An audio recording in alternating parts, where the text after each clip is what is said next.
Bora pessoal, fazer mais um videozinho aqui, viu?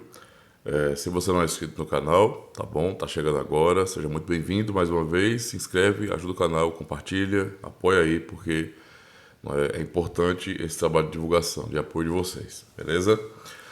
Vou fazer mais um vídeo aqui em resposta ao irmão Rosivaldo Barbosa. Ele perguntou assim, no vídeo que eu fiz mais sobre o batismo da Icar, né? Ele colocou assim: graça e paz, pastor. Uma dúvida. Se qualquer da igreja de Roma, qualquer pessoa no caso, né, da igreja de Roma, pedir para batizar seu filho na sua igreja, você batizaria? Não é? Eu não sei a razão da pergunta, né, mas é pergunta, vamos lá, vamos tentar responder. Eu acho que o irmão deve ter alguma dificuldade ainda com isso, né, com relação a essa questão de aceitarmos, né, o batismo da igreja católica romana.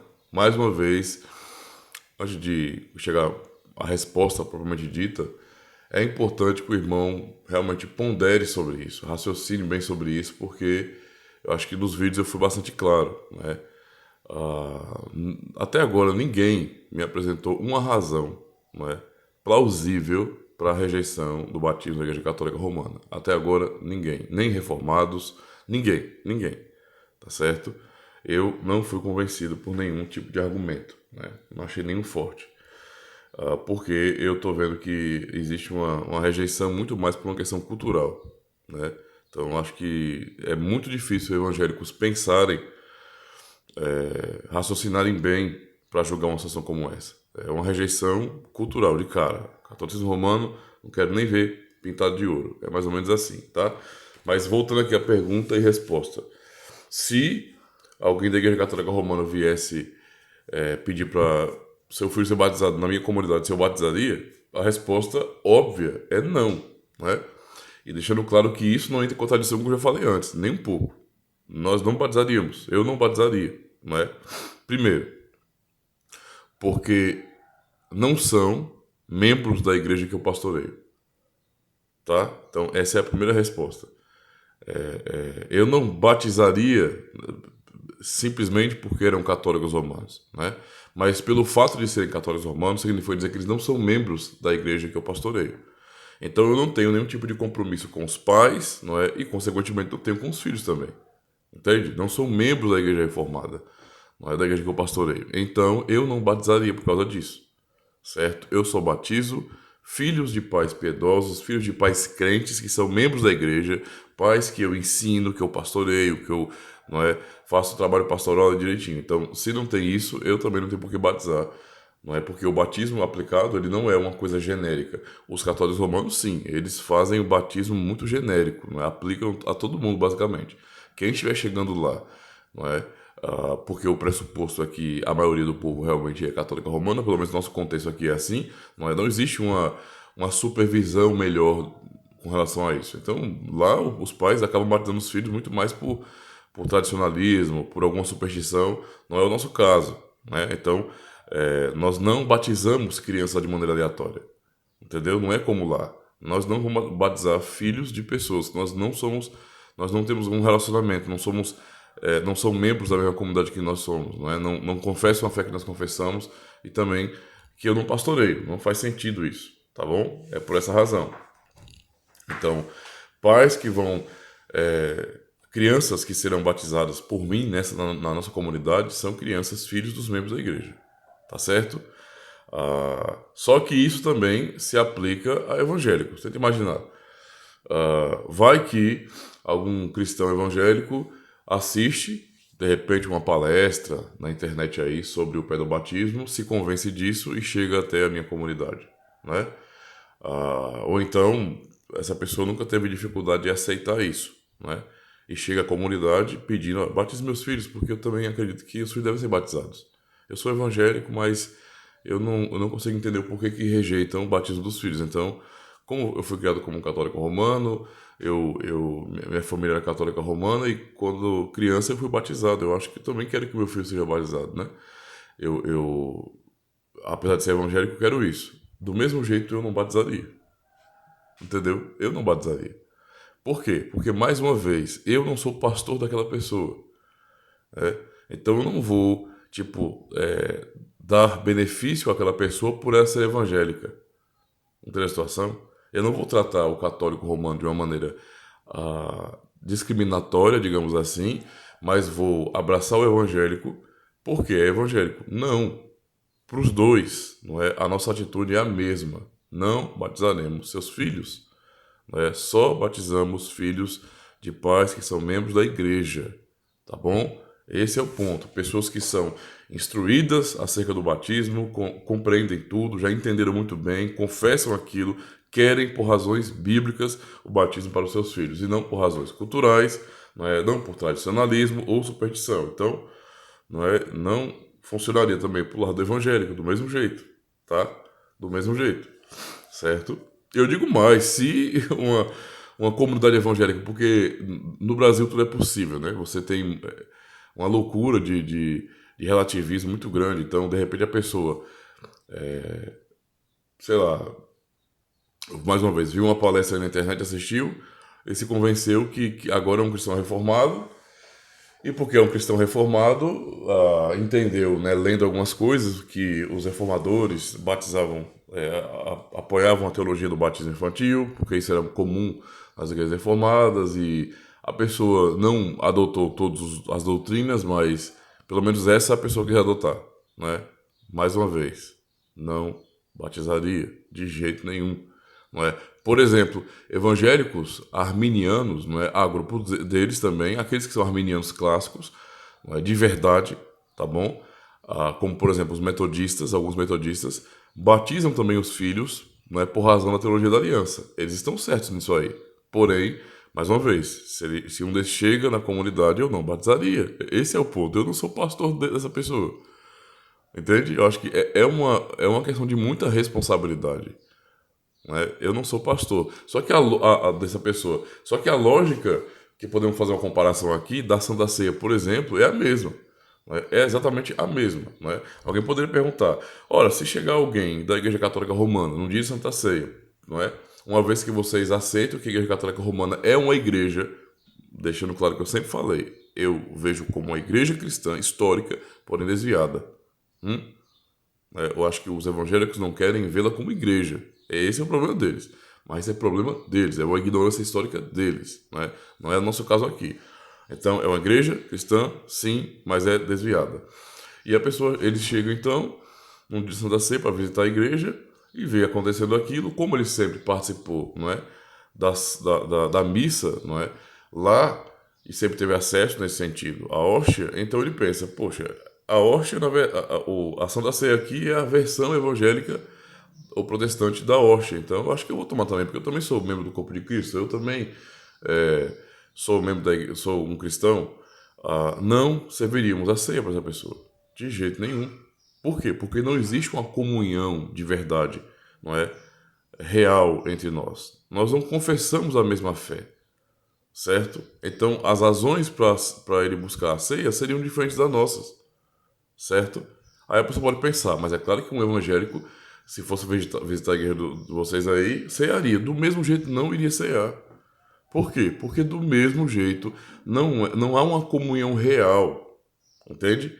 Eu sei que até pastores que são de igrejas que se dizem reformadas, né, ficam tentando dizer, falar ou defender uma certa catolicidade nas igrejas evangélicas. Eu não gosto de ser, sabe, bobinho com relação a isso, não. Eu não vejo isso. Quando eu olho, eu vejo a Igreja Católica Romana como uma igreja desviada, errada.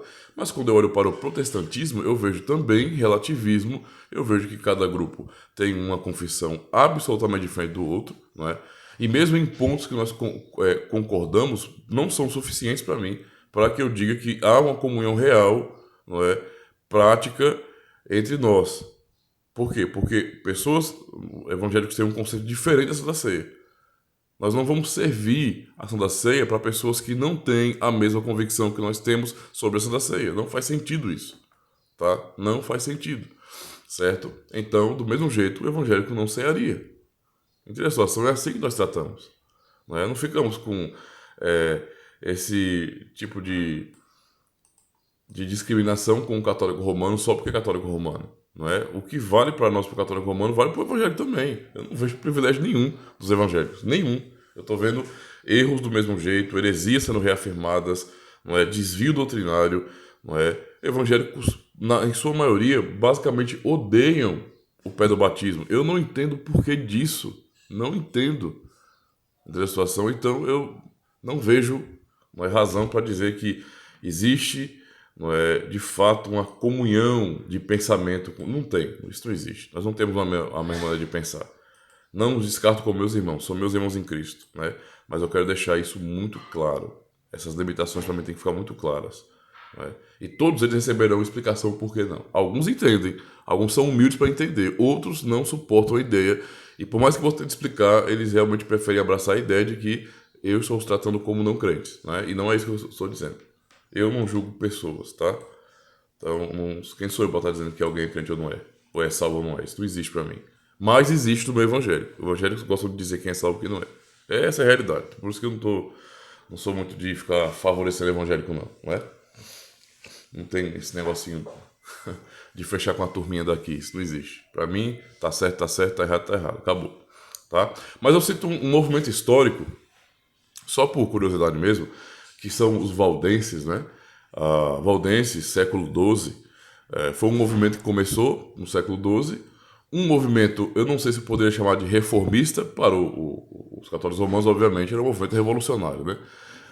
Mas um movimento talvez reformista, não pensando de Lutero para frente, viu? É bem diferente nesse período anterior, né? Pode pensar, por exemplo, em John Hus, né? O Wycliffe, por exemplo, eles foram precursores da reforma, mas com perguntas, não é, que também os reformadores fizeram, mas não avançaram, né? O Pedro Valdo, nós vemos também algo semelhante, embora que em Pedro Valdo nós já vemos um tipo de separação da igreja. Então foi um pouco mais radical, digamos assim. Então os valdenses começaram no século XII, o ano de 1173, tá bom? E acabou convertendo muitos fiéis, digamos assim, não é? Eles eram defensores da pobreza, fizeram voto de pobreza, não é? Parecia mais franciscano nesse sentido, né? Voto de pobreza, tá? E eles surgiram, esse grupo, a partir das pregações de Pedro Valdo, não é? Que era um mercador em Lyon, na França, não é? E o que acontece? Eles negavam, então, a autoridade da Igreja Católica Romana, ou seja, Pedro Valdo não queria se submeter à autoridade suprema do Papa. Esse era o ponto central, não é? Que os reformadores concordavam também. Lá, séculos à frente, os reformadores concordariam e defenderiam também essa ideia, não é? Como John Wycliffe, por exemplo, também defendeu essa ideia de que não, o que é isso? Então, o Papa, temos que obedecer o Papa cegamente, não é? Ele tem que ter autoridade suprema. Eles rejeitaram isso. Então Pedro Valdo também rejeitou, não é? Só que Pedro Valdo fazia isso apenas com base em um texto de Atos, capítulo 5, verso 29, que diz: porém, respondendo Pedro e os apóstolos, disseram: mais importa obedecer a Deus do que os homens. Inclusive, ele ficou sendo chamado de Pedro Valdo por conta disso, né? Pedro Valdo por causa disso, né? Esse foi o reconhecimento. E eles foram, depois, posteriormente, fortemente perseguidos, né, pela Inquisição. Então isso aconteceu, tá? E tem relatos terríveis de como até foram mortos, perseguidos, fugindo para montanhas. Tem muita coisa ruim a respeito disso aí, tá? Os valdenses, embora pregassem contra a Igreja Católica Romana, contra a autoridade da Igreja Católica Romana, não é? Antes da excomunhão oficial deles, mesmo pregando contra, não é, o autoritarismo católico romano, eles ainda assim levavam seus filhos para serem batizados na Igreja Católica Romana. Por que eles faziam isso? Porque não se cogitava a ideia de uma igreja diferente.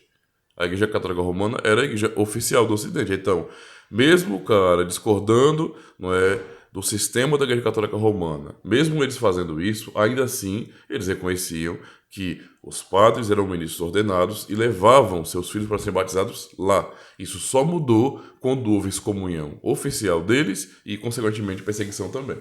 É só para ter uma noção, né, que essa rejeição cega absoluta que há parte dos evangélicos é muito recente, né? Digamos assim, muito recente. A própria questão do credo batismo é uma coisa recente, irmãos. Isso sabe, é coisa recente. Recente mesmo, entendeu? Estou pensando em termos de batistas a partir do século XVII, por exemplo. É tudo de século XVII para cá. né? E até agora eu não vi um argumento realmente forte, sólido, para defender isso. Não vejo. É estranho. Eu acho estranho, né? Patético às vezes, porque é uma forçação de barra muito grande, né? Rejeitar algo tão claro na escritura. Você vai tentar observar a escritura e você percebe como ela se encaixa perfeitamente, né? Mas por causa de um versículo-chave, eu nego tudo que está tão obviamente revelado. É assim, mais ou menos isso aí, né? Desse jeito. Valeu, tá? E obrigado aí pela pergunta, irmão Rosivaldo Barbosa. Valeu, muito obrigado.